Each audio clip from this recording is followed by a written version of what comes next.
हरे कृष्णा।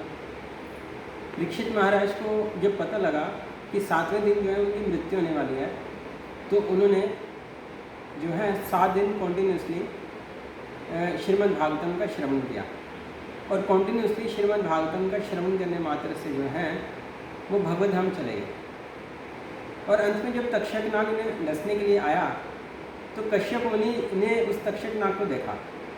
तो कश्यप मुनि में इतनी पावर थी कि उस तक्षक नाग को न्यूट्रलाइज कर सकते थे। लेकिन और तक्षक नाग ने जो है उस समय एक पेड़ को डसा और पेड़ जो है जल के राख हो गया। और कश्यप मुनि ने उस पेड़ को फिर से जीवित कर दिया।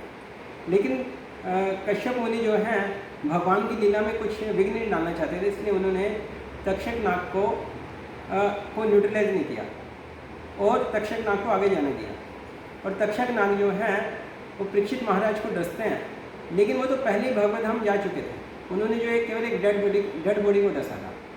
तो श्रीमद् भागवतम में ऐसी शक्ति है कि इसका कॉन्टिन्यूसली श्रवण करने मात्र से जो है व्यक्ति भगवत धाम चला जाता है। इसलिए लेकिन जो सहजियाँ हैं वो क्या करते हैं कि वो दशम स्कंद जाकर के पढ़ते हैं, सीधा उसका दशम स्कंद की लीलाओं का श्रवण करते हैं, जिसमें गोपियों के बारे में बताया हुआ है। अगर ऐसा होता तो ऐसा होता तो वेदव्यास जी जो है वो पहले 9 स्कंद लिखते ही ना, वो सीधा दशम स्कंद के बारे में लिखते हैं, जिसमें गोपियों के बारे में, रासलीला के बारे में बताया हुआ है। तो इसको कहते हैं सहजिया, जो मन में आया वो किया। और सहजिया जो है वो भगवत गीता भी नहीं पढ़ते, वो कहते नहीं हमें भगवत गीता, क्योंकि लेकिन अल्टीमेटली जो भगवान से रिलेटेड है उसका जो है हमें श्रवण करना चाहिए। भगवत गीता जो है उसमें भगवान की वाणी है, और भगवान की वाणी को जब हम सुनते हैं, उसका अध्ययन करते हैं, तो उससे भगवान को प्रसन्नता होती है। तो युधिष्ठिर महाराज कहते हैं कि जो युधिष्ठिर महाराज जो परीक्षित महाराज जो हैं सुखदेव गोस्वामी को कहते हैं कि मेरे जो दादा हैं वो इजली युद्ध जीत गए, वरना जो कौरवों की सेना इतनी विशाल थी, प्रभुपाद कहते हैं कि वो पांडवों को वैसे निकल जाते, लेकिन भगवान उनके साथ थे इसलिए वो युद्ध जीत गए। तो परीक्षित महाराज जो सुखदेव गोस्वामी को कहते हैं कि कौरवों की सेना जो है एक मगरमच्छों का समुद्र था, फिर भी जो है वो युद्ध जीत गए क्योंकि भगवान उनके साथ थे।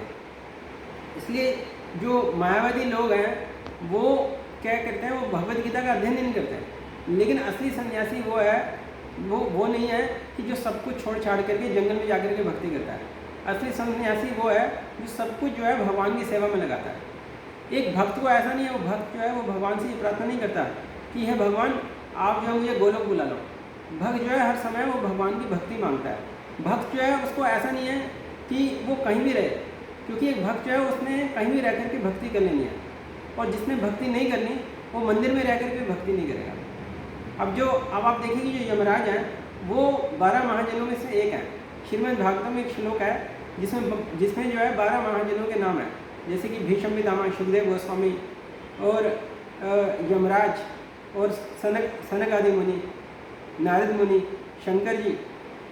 ये ऐसे 12 महाजन हैं जो कि भगवान के स्वरूप को जानते हैं। और भगवान ने जो यमराज को ऐसा ऑर्डर दिया कि आप जो पापी लोग हैं उनको जाकर के आप सजा दो। अब यमराज जो है वो भगवान के अनन्य भक्त हैं, वो भगवान को मना थोड़ा ना करते हैं कि नहीं भगवान आप मुझे पाताल लोक में क्यों भेजते हो। अब क्या है कि उनको सजा देने मात्र से क्या होगा कि इनकी धीरे धीरे शुद्धि होती है, क्योंकि व्यक्ति के जीवन में दुख इसलिए आता है उसके पाप के कारण। प्रभुपाद कहते हैं कि अगर हमारे जीवन में अगर पाप होगा तो ऑटोमेटिकली हम जो दुखी होंगे, और हमारे ऊपर कष्ट आने से क्या होता है कि वो जो पाप का जो है वो शुद्धिकरण होता है। तो यमराज जी जो है उनको ऐसा ऑर्डर दिया है कि जितने भी लोग पापी हैं उनको आप सजा दो और उनको शुद्ध करो। तो वो जो है पाताल लोक में रह करके भगवान की भक्ति करें। तो भक्त जो है वो कहीं पर भी रह करके भगवान की भक्ति कर सकता है।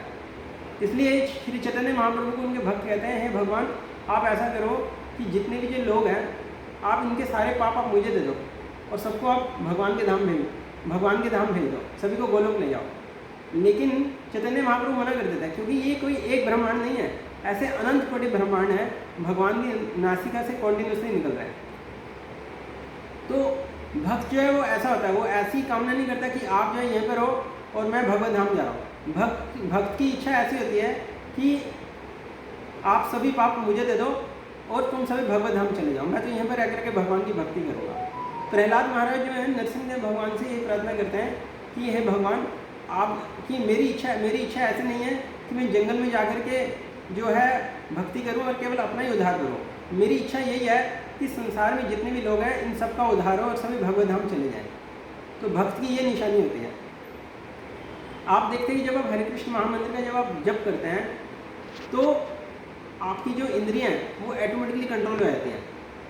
जैसे जब हम जैसे एक सपेरा है, वो जब सांप के आगे बीन में जाता है तो ऑटोमेटिकली जो उसकी जो सांप की जो डसने की जो पावर है वो वीक हो जाती है।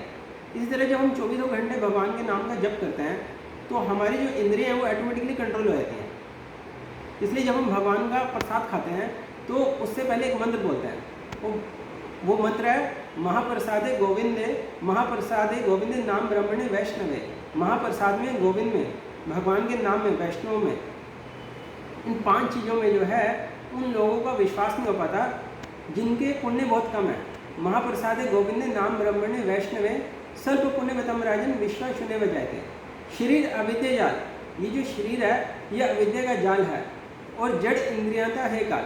और हमारी जो इंद्रियां वो जड़ है, वो जो है उन्होंने और हमारी जो उन्होंने हमें जो है संसार में धकेलते हैं। हमारी कट्टर दुश्मन है हमारी इंद्रियां। क्यों? क्योंकि आँख को क्या है वो अच्छे सीन देखे, आँख की ये इच्छा होती है। और आपकी जो जीवा है उसकी इच्छा होती है कि हर समय जो है उसको अच्छे पकवान खाने को मिले। तो जैसे एक व्यक्ति का काफ़ी सारी स्त्रियों के साथ अगर उसका विवाह हो जाए तो वो जो है वो कभी खुश नहीं रह सकता। इसी तरह हमारी ये जो जितनी भी इंद्रियां हैं इनका हमारे साथ विवाह हुआ है। बैली को क्या चाहिए? वो हमें हर समय सताती रहती है बैली कि यार अब भूख लगी है, चलो अब कुछ खाने को मिले। जीवा को क्या चाहिए? अच्छे पकवान खाने को मिले। कान को क्या चाहिए? अच्छा सुनने को मिले। आँख को क्या चाहिए? अच्छा देखने को मिले।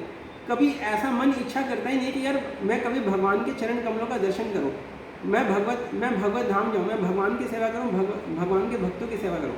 ऐसा मन कभी विचार करता ही नहीं। तो इसलिए जो हमारा जो कॉन्टीन्यूसली है संसार में जो है वो चक्कर चलता रहता है। हम कभी ऐसा सोचते नहीं कि व्हाट अबाउट नेक्स्ट बर्थ, अगले जन्म के बारे में कभी हम सोचते ही नहीं। बस हम यही सोचते हैं कि ज़िंदगी के साथ भी और ज़िंदगी के बाद भी अगला जन्म जो है प्रभुपाद कहते हैं वो तो निश्चित है। तो हमें कुछ ऐसी प्लानिंग करनी है कि हमारा जो अगला जन्म वो किसी गर्भ में, माता के गर्भ में जाने ना पड़े।